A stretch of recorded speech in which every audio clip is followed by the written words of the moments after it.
So I'm going to show you the difference in what it looks like whenever I pack in a packing cube versus these vacuum sealed bags. So typically you will want to take up all of the surface area. So that's kind of how I started out. I ended up doing 10 different articles in here of clothing. I did a combination of tops and bottoms. I'll be honest with you, after a while I did start to get a little bit lazy and just kind of start throwing things in there, not super organized, but I think this is actually a good thing because it's going to show you even with the vacuum sealed bag, it's going to show you how much can fit in here. So now I have the 10 articles of clothing in here.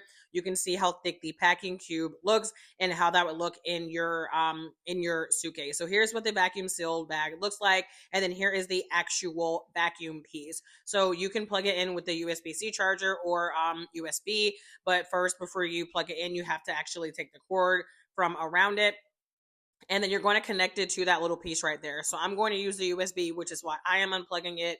Here is what the bag looks like once you have it all the way opened up. It was actually a lot more spacious inside than I anticipated. And yeah, so then I just started taking the items out of the packing cubes and then placing them into the vacuum sealed bag.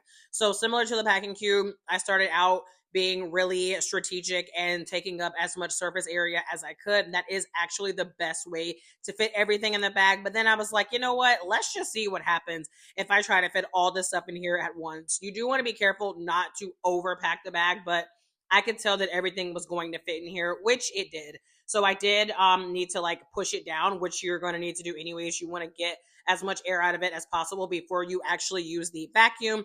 There's a little red piece that helps you seal it, but honestly, it kept popping off for me and I didn't really feel like I needed it, but you can use that. So I just extra sealed it with my hands. And then this is when we got to the part where I actually wanted to go and vacuum it. But I do want to reiterate, you do need to get as much of the air out of it with your hand before you do that. So here's the vacuum. Now that I have it all plugged up, we're going to actually just stick the black and green thing over the red circle, and we're going to twist it around. I actually don't know if you have to twist it, but I decided to twist it because I felt like it made it a little bit tighter. And then you press the button on top and you can literally see the air being sucked from the bag. So I didn't record this entire process because this video would have been a lot longer, but it definitely took less than 5 minutes. I don't even think it took a full 5 minutes. And I really just kept checking it with my hand to feel how tight it was.